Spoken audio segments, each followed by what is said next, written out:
However, Yuan, can you bring the first, the eight limb slide? Yeah. So if you look at the eight limbs, and if we start from the top right, maybe no. This is interesting.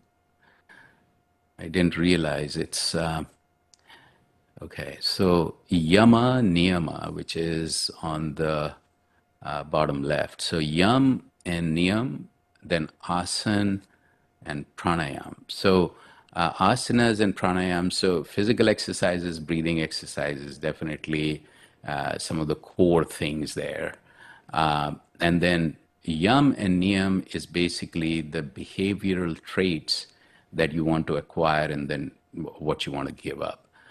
But if you look at the other four, pratyahar, dharana, dhyan, and samadhi, which is looking inwards, manifestations or objects of concentration, what do you meditate on, is dharana, and then getting into deeper meditation, and then higher consciousness. So Maharishi Patanjali,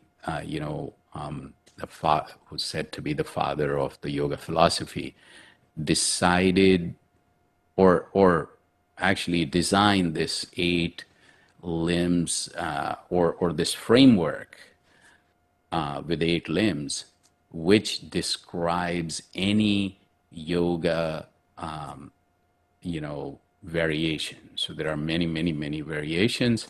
But interestingly, the top four, pratyahar, dharana, dhyan, samadhi, which is looking inwards, what you concentrate on, the meditation, and the higher consciousness. So 4 out of the 8 are about literally, starts with looking inwards, then concentrating on the object of your concentration or object of your manifestation, what you're imagining as you meditate, the meditation itself, and the resultant higher consciousness, all these 4. So half of his framework is all about meditation. So just wanted to highlight that. And that, the top half, I call it inner yoga, and that is what Guru Maharaj decided to have the focus of this satsang. Very inward looking,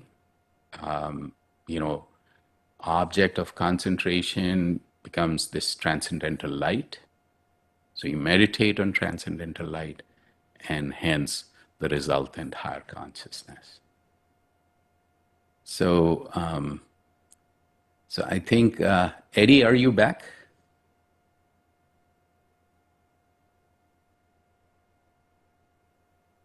Yes. All right. So I just maybe in this backdrop, if you can talk through the satsang slide a little more.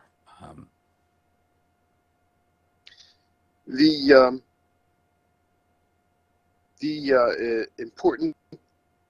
important things here is we're trying to convey or make you familiar with the important elements or concepts, practices, and structure of these workshops.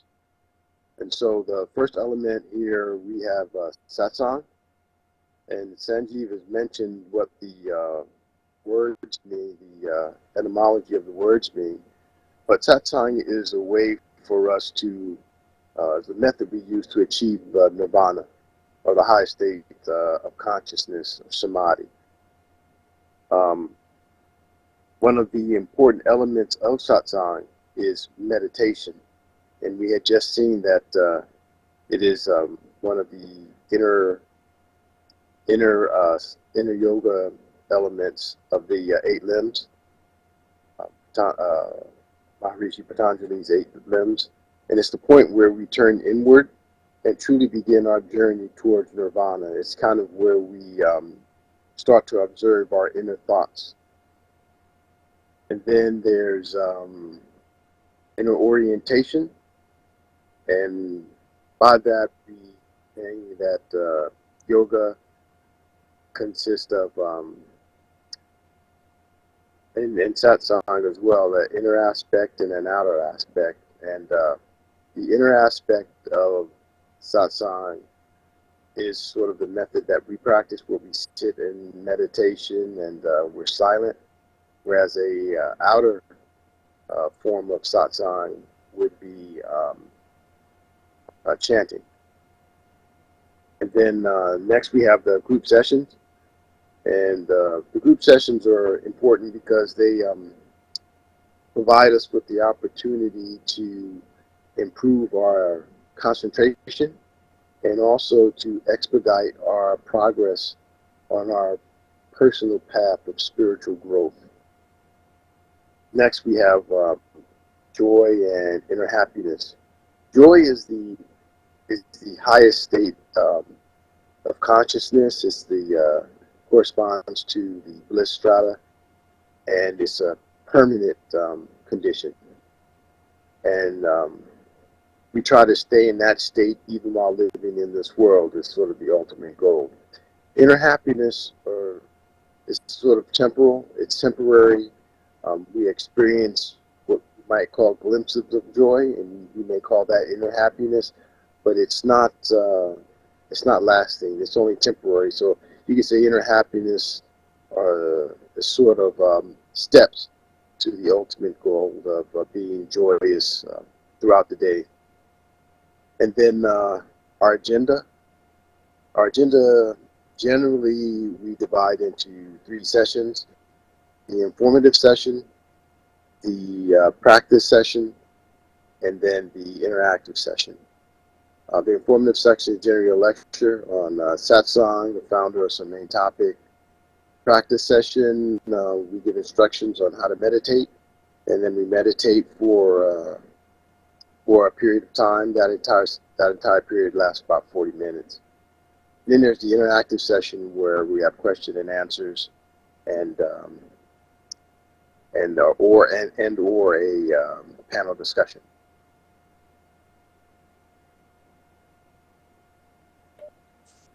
Thanks, Eddie. So yeah, so we'll have the interaction after the meditation. Let's get into it. So so as I said, I think music will transition us into meditation. So how do we meditate? You know, that's where I think the meditations differ. So here, think of transcendental light in front of you that's entering your heart, distributing throughout your body, and you are basically getting completely immersed in this light. So this positive, uplifting energy is completely and totally charging you up. Every, you know, the entire body, every little part is getting charged up with this energy. So now, you know, as Eddie was talking about, like chanting and music and you know even devotional singing and things like that, all those could be done before. So while you meditate in silence here, you know, just do this. There is only one thought. So we are concentrating our mind, which dwells, you know, and keeps moving from one thought to another. We want to concentrate our mind on one thought, and that thought is of this light, which is around us, inside us. We're completely immersed in this light. So, two key things. One, that every time your body moves, your mind moves with it. So we want to minimize distractions, hence, you know, keep a very relaxed posture so that the body movement is minimized. And if possible, keep your spine straight because energy moves up through the spine. Chin a little inwards because that helps the posture, and eyes lightly closed. That's also very important because the sensory input distracts our mind as well. Okay, so eyes lightly closed, relaxed posture, and we're thinking about this transcendental light that's in front of us, that's entering our heart, distributing throughout our body, and we are becoming one with this light. Let's start now.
So, before I ask Eddie to talk through a few things, Melly, how was the session? Good morning. Morning. It was good. I apparently had a lot on my mind, so I was doing a lot of redirecting. I When I got really distracted, I tried to focus on my breath just to bring me back into sort of my body, and then I could refocus on the light. Um, and just giving myself some grace that apparently I had a lot on my mind. But it went really well. Otherwise. No, good, good. Um, you know, it, I was saying this in the beginning that transition in and transition out is so, so important. Sometimes we don't really realize that. Uh, you know, Having a good meditation has to have a good transition in and good transition out. Um, One of the things they say, which is hard, but if you set a time and location, um, because we are creatures of habit, that helps. But I'm not one of those, so you know, I don't talk too much about that. I believe heavily in the group sessions. Um, so what happens is like it's almost like captive audience once you're in the group, right? It's especially when you're in person. Now you're like stuck. So uh, you know, so what happens is that okay, I have to do it now. Uh, and what I found, and there was a book that talked about it. There is a method, and there is a book on it called 8 Minute Meditation.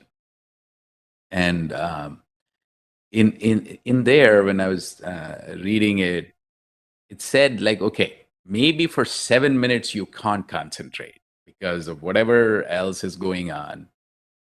Don't give up. Maybe the eighth minute is when you will. And believe it, I have felt sometimes for the entire like 15-20 minute period, I only got like 30 seconds. But interestingly, even the and meditation is actual relaxing your mind, relaxing your brain. There is research which I think in 1929 or something, somebody did the research that when you rest physically, your mind doesn't rest.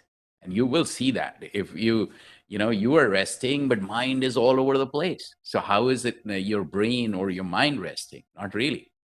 So that research has picked up again, and they now have some probes and ways to see that. And what they find is that when you say listen to music, when you meditate, that is when you concentrate on one thing, your mind is and brain is more at rest than what we typically think that I'm resting, so you know so so even that 30 seconds of uh, you know deeper meditation, or call it when I don't have anything else to think about, is so refreshing. At least in my case, what I find is like that 30 seconds, my job is done.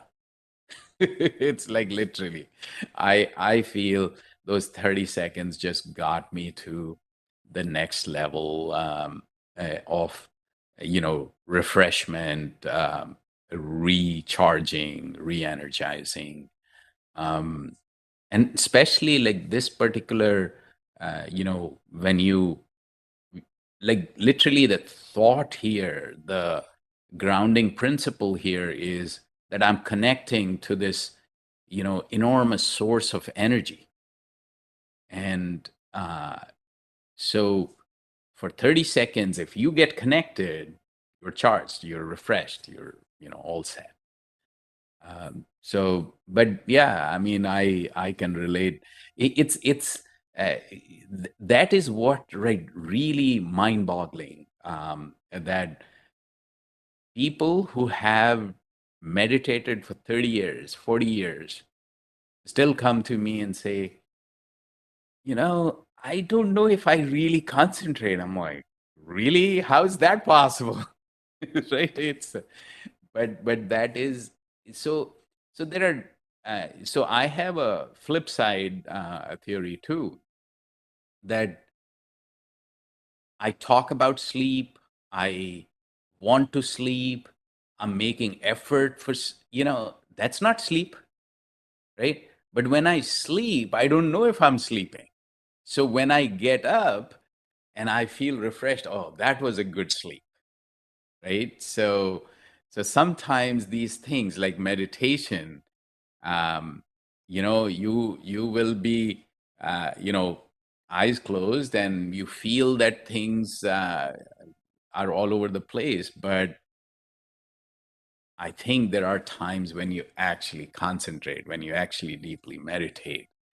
And so my thinking, or I feel that if you feel refreshed after your meditation, that's a good sign. If you feel that your behavior is changing for better after some sessions, then you're definitely on the right path. And if those two things are not happening, then yes, we need to talk.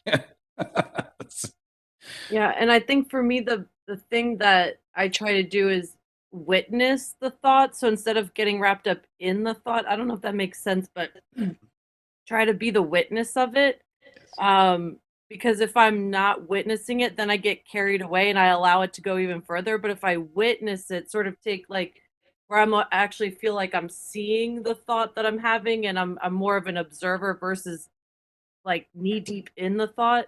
That that's the thing I'm trying to do, because then I can recognize it faster and bring myself back. I don't know if that makes sense. Hopefully it does anyway. No, no, you have hit the nail on the head. My father used to emphasize that pretty often. His view was that you should not fight with your mind because it's a futile exercise. So when so sometimes he said, like, when you close your eyes, there are pretty much three dominant states. So one is when you close your eyes and you're feeling great, you're feeling concentrated, you go into deeper meditation. So then you're driven by positive energy, and that's a positive state that a lot of people feel. And the 30 seconds I'm talking about is that, right? The second one is you close your eyes and boom, a movie starts. And it's like I'm going here and I'm going there. I'm sometimes going places I don't ever I've never been to. So he says that movie is like, and Eddie had talked about this. There is a word called sanskars, which is your imprints in your, in your brain somewhere, and those come, so you close your eyes, the movie starts, and he says that that is driven by, um, instead of the positive energy, this is more of an action where, so those three dominant states, the second is this, where there is lot of action, like mindfulness from a different perspective. Um, and he says, think of this state more as you are like when you say there is a room which has a lot of dust that is settled, so it's dirty, but it doesn't feel that dirty. But when you start cleaning it, the dust unsettles. And then you feel, oh gosh, it's more dirty now. But actually, when you completely clean it, it's far cleaner. So he says that when the dust unsettles, that is the second stage. So this state is, according to my father, it's very important. And in this, how you get through is you just witness, you just observe your mind, let it go. And it's like the wild horse, it will run and run and run. And then when it uh, gets tired, that's the time to settle. So it's not that we want to be in this state all the time, but this is not a bad state. According to him, it happens to a lot of people who try to meditate. For some, it would last only few sessions, some few weeks, months, even years. But this is in my view, it's another state that happens in within meditation. It's a cleansing state, so don't think it's bad, right? And then the third one is where you close your eyes and instead of light, it's dark. It's completely like almost instead of being awake, you're asleep, like it's inert. You've suddenly gone into like this lethargic, completely like no energy, dark. Uh, and and again, that is another state which you have to go through, because we just keep changing, and not just from the outside, it's inside as well. So those three states, according to him, is like just cut through. And that is why uh, you know my grandfather used to say that it's not what you feel. um, so if you are driven by like, okay, I feel uplifted and positive and all that, which is a very big driver for meditation, but he says your goal should be that I want to evolve my practice, I want to have a good solid practice, and that is important to me. Not because it will. And that is again one of the reasons why having a guide, just steer a little, having a group session, because a lot of times these phases will cut out sooner. And you will, because of the collective energy, you will feel more positive. I can vouch for that.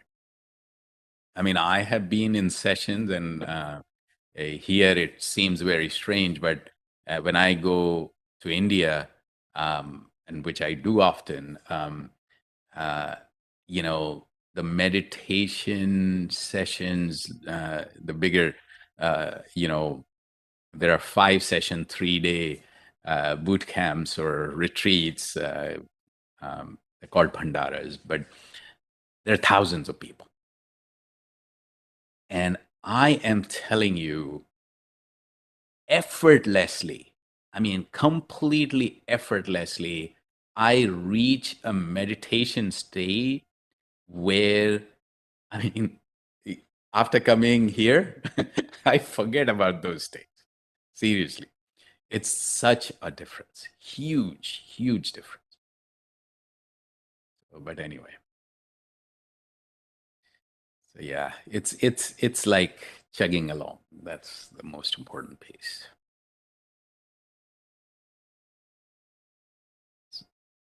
So Yuan, you there? I think.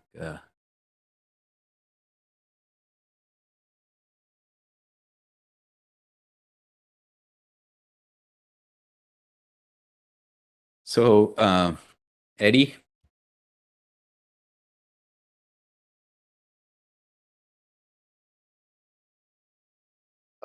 Yes, I think we're summarizing now. Is that correct? Yeah. Let's do that. Yeah. So today we mentioned that this satsang method that we're learning is a simplified form of yoga, um, and it deals with the inner yoga aspects. So the four inner aspects of yoga, and the first stage to this is calming the mind, just being able to sit quietly. And so the opportunity that we have now, given that we have these group workshops and weekly satsangs, we're able to participate in the group. By doing that, we have the opportunity to deepen our concentration, which is really the first stage, and that allows us to sort of focus on the one thought. And when we do this, um, sort of progress faster than we would if we were to do it on our own. The next stage would be the infusion of positive light. And with that stage, really accelerate towards the what we call the realm of the intellect. And so the struggles that as beginners that we have in the beginning, where it's difficult for us to concentrate on one thought, and we find ourselves being distracted, have to continually come back, go away with time. But as you participate in these group meditations now that are available every week, every month, um, your progress will definitely, improve much faster than it would if you were to do these meditations on your own. So it's a unique opportunity, and all beginners should take advantage of it.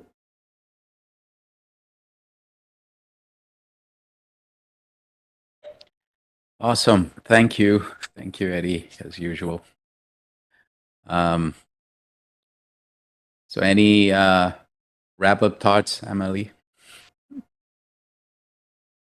No, I enjoy the sessions, and I think it's a lot like a muscle, when you're working out, and the more that you do it, Yeah. um the the more easily you can get to that place, I think. And um I do I do some really short meditations throughout the day where, like, I'll just lightly touch my fingertips together and, like, feel the ridges of my fingers, or, like, put my hands together, or I'll just listen to my breath, or I'll listen for the, like, farthest sound I can hear, and just for like 2 minutes. And I realize that the more that I do that, when I do sit down for a longer meditation, it's easier, because I'm practicing little tiny baby steps. And then when I sit down for like this longer one, like we do here, it is easier to get myself into, like, to quiet the mind a little bit. And so it's these tiny little things that I do, and the more often I do them, the easier it is. And so I kind of feel like it's a little bit like a muscle, like you would work out or go running or something to build up your endurance or your strength. Absolutely. Yeah, that's yeah.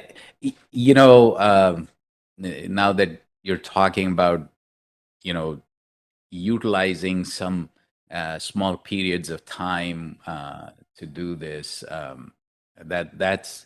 that actually helps a lot, more than what we think.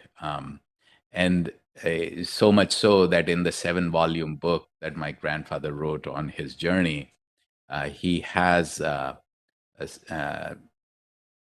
think, a chapter on practice, practice, practice. And there he says something pretty much on the same lines, that augment smaller things. Like he calls it feeling the presence or remembering. Um, and there he says that you can utilize 4 times to augment your practice. And one is before sleeping, So he even says that, just feel as though you are sleeping in this, amazing transcendental light. So don't meditate, but feel that you are in this, uh, you know, uh, very amazingly uplifting energy, and so your sleep will be better. And as you said, I think you will augment this, you know. Then he also talked about like when you have nothing else to do, So um, we try, yeah, let's not go there. So when we don't have anything else to do, I sit in front of the TV. So, but anyway, so um, uh, then the fourth one is like, you mentioned the workout. So when you're walking or when you're, that's another time he talked about. And then he, in his different books and different, he talks a lot about the way we consume food. He was totally against, you know, um, like the according to him, when you consume food, it stays in your system. So if you were thinking that your food is energized and completely, you know, so actually one of the rituals that I need to start at some point is like keep a fruit or a dry fruit while you meditate in front of you, and after the meditation consume it, because now that also is energized and charged. Now that will stay for longer in your system, and hence it augments your practice.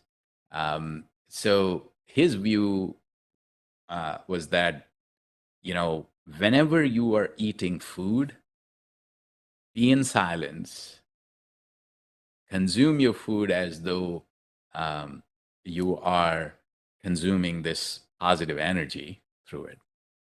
And that will uh, definitively uh, make you feel better, because, and it will have lot of other positive effects. So he writes this in so many different contexts.